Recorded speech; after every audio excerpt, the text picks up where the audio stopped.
Hey everybody, it's Dan here with the Grandmaster video of the Evans Gambit. For the video today, I actually came across two really interesting games by two of the most prolific names in chess, Bobby Fischer and Garry Kasparov.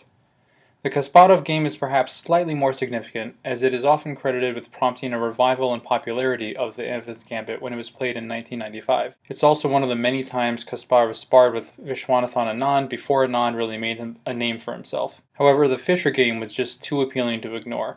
Fischer is one of my favorite players of all time, as I'm sure he is for a lot of people, and this game featured his characteristic sharp, forcing play that secured him the win. I couldn't decide which one to do, so I figured since they're both pretty short games and won't take long to go over, I might as well do them both. So here we go, and enjoy. The first game we're going to look at is the Kasparov-Anand game. Again, this was played in 1995 in Riga. Kasparov is white, Anand is black.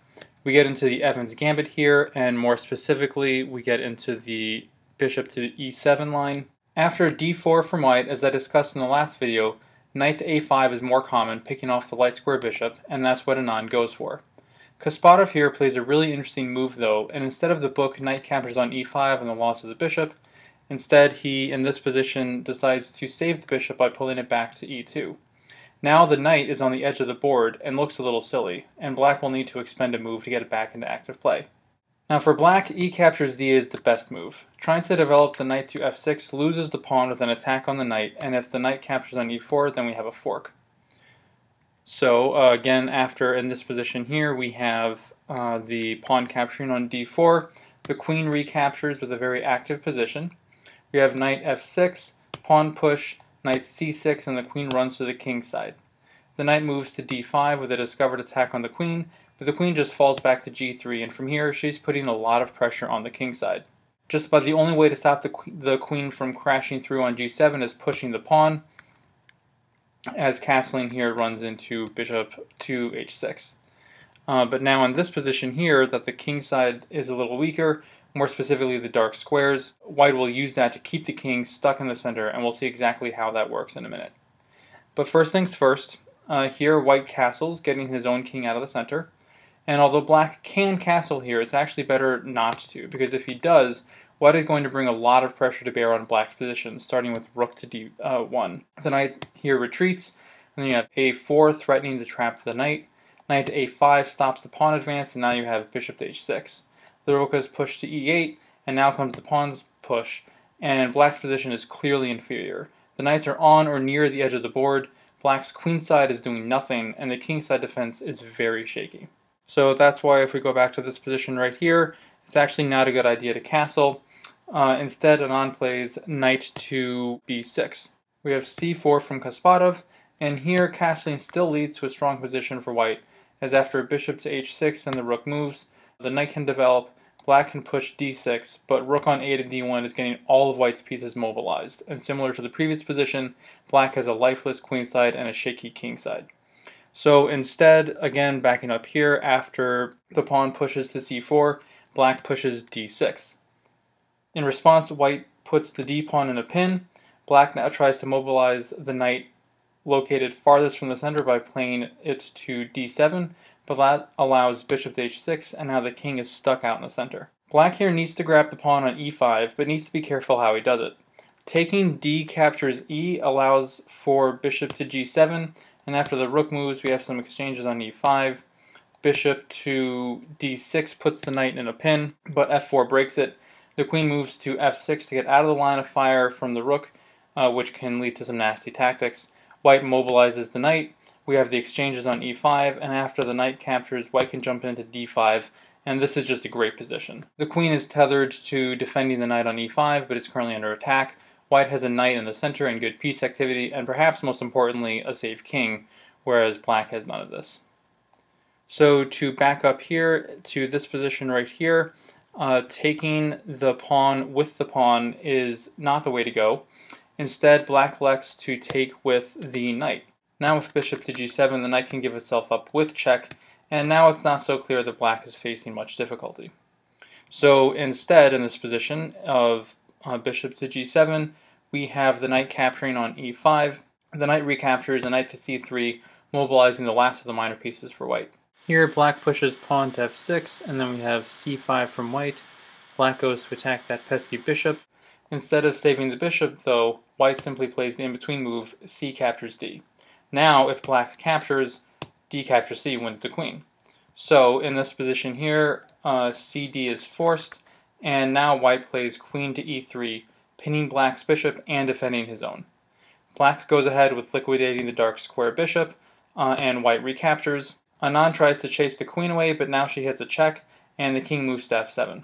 Kasparov keeps up the pressure with knight to d5. Black responds bishop to e6, and now the knight jumps to f4, attacking the bishop. Black here has to defend, and so he plays queen to e7, but after rook to e1, Anand actually resigns. There is no way to stop the attack that's coming. If play had continued, the best move for black here would be rook to e8, but after takes, black either recaptures with the rook, which is promptly pinned, or he recaptures with the king here and is subjected to a discovered attack that loses the rook. So again, as it stood in the game, black resigned in this final position right here. So that's the first game, a great one by Kasparov, played when he was in his heyday. But now we're going to switch gears and look at the second game between Bobby Fischer and a gentleman named Chelle. This game is shorter and I think quicker to go over, since Fischer plays moves to which there is only one logical forced reply, so the variations here are not as many or as long. Fischer is white and gets into the Evans Gambit, and again we have more specifically the bishop to e7 line. Here, after the pawn push, instead of knight to a5 to pick off the bishop, black plays d6, not the most common of moves, but certainly solid. From here, Fischer now takes and black recaptures. Better though here would have been simply bishop to g4, giving back the pawn and continuing with development. Instead though, we do have the immediate recapture by the knight. Fischer exchanges more pieces, and here he avoids the queen exchange with queen to h5, immediately putting pressure on f7.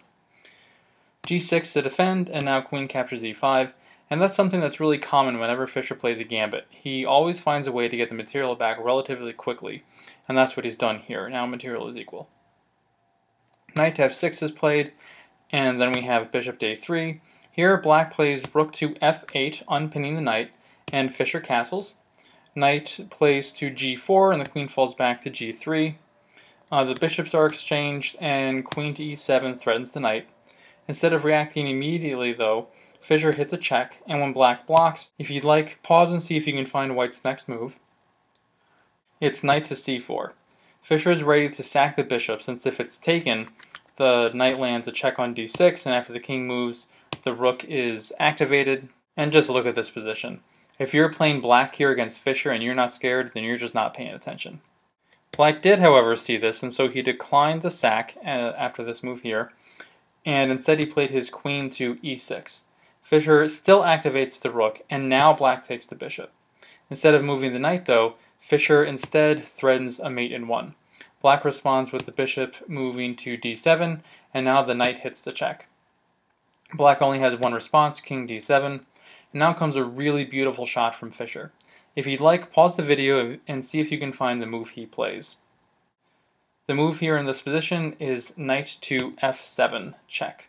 A great sack and a very forcing one. Moving the king to e8 loses the queen, as does in this position actually moving the king to f6. So black here is simply forced to take the knight. After the recapture, black cannot take the pawn. If he does, then just for a moment the queen is not guarding d6, and that allows check, and there go the rooks. So instead, in this position right here, rook on a to c8 is tried, attacking the queen. But here the rook just comes crashing into d7 and black takes. If the king tries to run away, say to f6, black is just going to lose the rook. But maybe that actually would have been preferable to what was actually played in the game, which is the queen captures on d7. And after this move, then we have f6 trying to force the king away from the defense of the queen. Knight captures on f6, but now the f1 rook activates, and black is forced to give up the knight before losing the queen. Facing this position here, black tried rook on f to d8, but Fischer calmly pushes the queen back to g4, and black resigns since the queen is covering the checkmate square on d1. Clearly a masterful game by Fischer. However, there is one more thing I'd like to point out here. After rook on f to d8, Fischer actually had a chance for checkmate.